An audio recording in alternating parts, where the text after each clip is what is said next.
ಇಂದಿನ ಪರಿಸ್ಥಿತಿಯಲ್ಲಿ ಜಾಗತಿಕ ತಾಪಮಾನ ಹೆಚ್ಚಳ ಆಯ್ತಾ ಇದೆ. ಅದಕ್ಕೆ ಕಾರಣ ಮರಗಿಡಗಳು ಕಡಿಮೆ ಆಗ್ತಾ ಇರೋದು. ಯಾವುದೇ ರಾಷ್ಟ್ರೀಯ, ರಾಜ್ಯ, ಜಿಲ್ಲಾ, ಹಳ್ಳಿ, ರಸ್ತೆ ಆಗ್ಬೋದು, ಮರಗಿಡಗಳನ್ನು ಬೆಳೆಸಿ, ಮರಗಿಡಗಳನ್ನು ಉಳಿಸಿ, ಬೆಂಕಿಯಿಂದ ಬೇಸಿಗೆಯಲ್ಲಿ ಮರಗಿಡಗಳನ್ನು, ವನ್ಯಜೀವಿಗಳನ್ನು ಕಾಪಾಡಿ, ಮರಗಿಡಗಳನ್ನು ಬೆಳೆಸುವಂತಹ ಸರ್ಕಾರದ ಇಲಾಖೆಗಳು, ಅರಣ್ಯ ಇಲಾಖೆ ಮತ್ತಿತರ ಮತ್ತು ಸ್ವಂತ ಇಚ್ಛಾಶಕ್ತಿಯಿಂದ ಬೆಳೆಸುವಂತಹ ಪರಿಸರ ಹೋರಾಟಗಾರರಿಗೆ, ಪರಿಸರ ಸೇವಕರಿಗೆ ಪ್ರೋತ್ಸಾಹ ಕೊಡಿ, ಬೆಂಬಲ ಕೊಡಿ. ಮರಗಿಡಗಳನ್ನು ಬೆಳೆಸಿ. ನೋಡಿ ಎಷ್ಟು ಚೆಂದಾಗಿದೆ.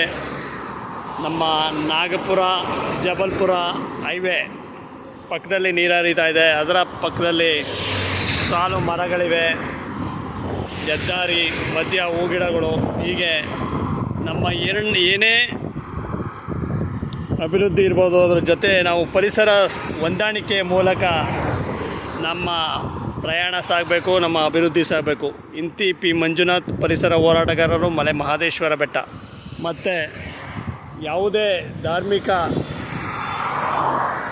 ಕಾರ್ಯಕ್ರಮ ಇರ್ಬೋದು, ಯಾವುದೇ ಧರ್ಮ ಇರ್ಬೋದು, ಯಾವುದೇ ಆಚರಣೆ ಇರ್ಬೋದು, ಪರಿಸರ ಸ್ನೇಹಿ ವಸ್ತುಗಳ ಮೂಲಕ ಆಚರಣೆ ಮಾಡಿ. ನಮ್ಮ ಇಂದಿನ ಹಿರಿಯರು ಕೂಡ ಅದೇ ರೀತಿ ಆಚರಣೆ ಮಾಡ್ತಿದ್ರು. ಅದರಿಂದ ಯಾವುದೇ ಪರಿಸರ ಮಾಲಿನ್ಯ ಆಗ್ತಿರಲಿಲ್ಲ. ಇತ್ತೀಚಿನ ದಿನಗಳಲ್ಲಿ ಪ್ಲಾಸ್ಟಿಕ್ ಎಂಬ ಅತಿ ಹೆಚ್ಚು ಬಳಕೆಯಿಂದ ಅದನ್ನು ಸರಿಯಾದ ಮರುಬಳಕೆ ಮಾಡಬೇಕು, ಅದನ್ನು ತ್ಯಾಜ್ಯ ವಿಲೇವಾರಿ ಮಾಡಬೇಕು, ಮತ್ತು ಪರಿಸರ ಸ್ನೇಹಿ ವಸ್ತುಗಳಿಗೆ ಹೆಚ್ಚು ಆದ್ಯತೆ ನೀಡಬೇಕು ಎಂದು ಎಲ್ಲರಲ್ಲಿ ಮನವಿ ಮಾಡ್ತಾ, ನನ್ನ ಮೈಸೂರಿನಿಂದ ಮಹಾಕುಂಭಮೇಳ ಅಯೋಧ್ಯ ಸೈಕಲ್ ಜಾಥವನ್ನು ಮುಂದುವರಿಸ್ತಾ ಇದ್ದೀನಿ.